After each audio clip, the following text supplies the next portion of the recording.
Hi, I'm Millie, and I want to share some books that I'm going to be reading this summer or I already have read. While I know my channel is focused on kind of like reacting to media, I also love reading, so I kind of want to start incorporating book reviews, especially because some of my favorite movies and TV shows are based off of books. It kind of only makes sense, and obviously you can tell I have my hefty bookshelf here, so really no need for a long intro, so let's just get into it.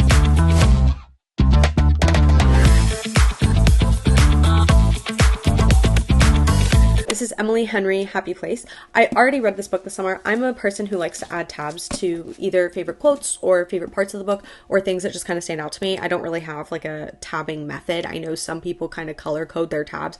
I don't do that. I kind of just do my tabs based off the like color of the book because this is pink, so it makes sense to do pink. My only annoyance is that I ended up getting this in a hardcover when all my other Emily Henry books are paperbacks. I bought the book in person and they didn't have any paperbacks available, and it was one of those ones where I was like, I don't want to wait to read it, so I'm gonna get it. But it was just like, oh, all my Emily Henry books are paperbacks. Also, I just enjoy holding a paperback a little bit more.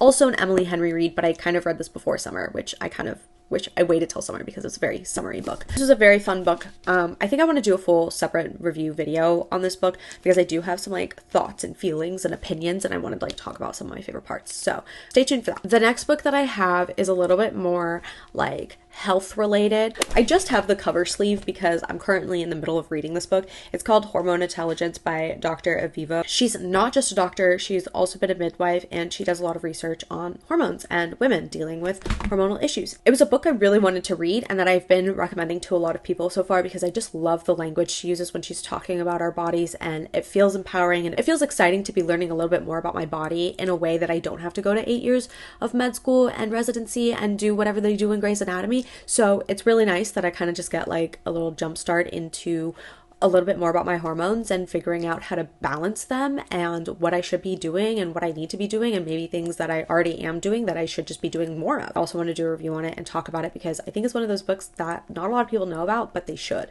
I also think men in your life should read it because a lot of people don't really know how much goes into your hormones, especially as a woman. So if you have supporting men or any gender really in your life, they should read that, and it's really interesting. And I feel like most doctors should read this as well, like how women's hormones are impacting you and are impacting your life. So definitely a book you should check out. I love a John Green book, so I of course had to get the Anthropocene reviewed by John Green. It's one of his nonfiction works, so I'm excited to dive into it this summer because I like that it's a little bit different than A Fault in Our Stars or Looking for Alaska. I have this thing that I talk about often on my channel is that I don't watch movie trailers, but I also don't like reading about books ahead of time, although I do know that this was just nonfiction and it's more essay based. I do enjoy reading outside of my genre, and I feel like this one will kind of just be like a great way to intellectualize myself. Anyway, if you've read this, let me know. This is The Untethered Soul. I've already finished it and tabbed it. I have started this book multiple times. That's why there's different colored tabs. It's because every time I started it, I was like, I have to do a different tab for the different reading.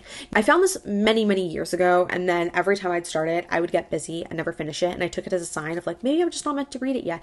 And then I finally just binge read it because I was like, I binge read all these other books and binge watch all these shows. I should be able to binge. It's a smaller book. Definitely has some good information in it. It just was not what I was expecting and not really what I was thinking it was going to be. I didn't hate this book. There were some obviously great key takeaways. Obviously there's many tabs in here, but it did get a little repetitive at certain times, and I was like, I feel like I read that one chapter ago. But not a problem. This book was given to me. It's The 48 Laws of Power. It's a textbook size of a book. It definitely wasn't one that was calling my name, but because it was given to me, I'm definitely going to read it because I do need to have a conversation with the person who kind of gave it to me to check out. It's very long, and I think that's why I've been preventing myself from starting it, is because it feels like a very long time commitment. However, it's just one of those books that I'm like definitely gonna have to start this summer because it's summer and I have a lot of free time right now. Yeah, I don't really have too much to say about this because I didn't pick this book out, so I don't have like I wanted to read it because of this. I was given it, and I think that I will explore it and provide feedback. This is Forever Interrupted by Taylor Jenkins Reid. Taylor Jenkins Reid is one of my favorite authors. I have read The Seven Husbands of Evelyn Hugo like multiple times. I've also read Daisy Jones and the Six. I've read every single Taylor Jenkins Reid book except this one, and I think one other one. So I'm still adding a few to my collection. I bought this book and I was also gifted this book. So it feels like a sign that I need to read it this summer and I need to lock in and get to it. If you've read this, let me know because I love Taylor Jenkins Reid, so I feel like I can't go wrong. I'm a little behind with this one, but it's Where the Crawdads Sing.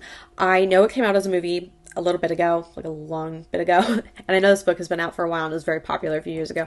I have been busy, okay? I have a life, and sometimes I just don't get to read stuff when it's trendy, but I'm going to read it now, and I think it'll still have the same impact. I know people love this book. I know people really connect with it, so I'm excited to read it and then watch the movie. Last book was more cute for me as a purchase. It's this little book. It looks like a credit card, and it's called Money.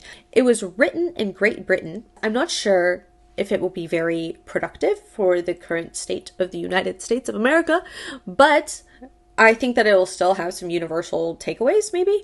So I'm going to check it out anyway. And it's just, I feel like this will be more of a quicker read. Like, this is kind of like throw in your purse and pull out when you have a few minutes. Financial literacy is important. Anyway, those are my books that I plan on reading this summer. It feels like a very manageable list. Feels like it's very diverse in terms of thoughts and feelings. It's not too businessy. It's not too anything.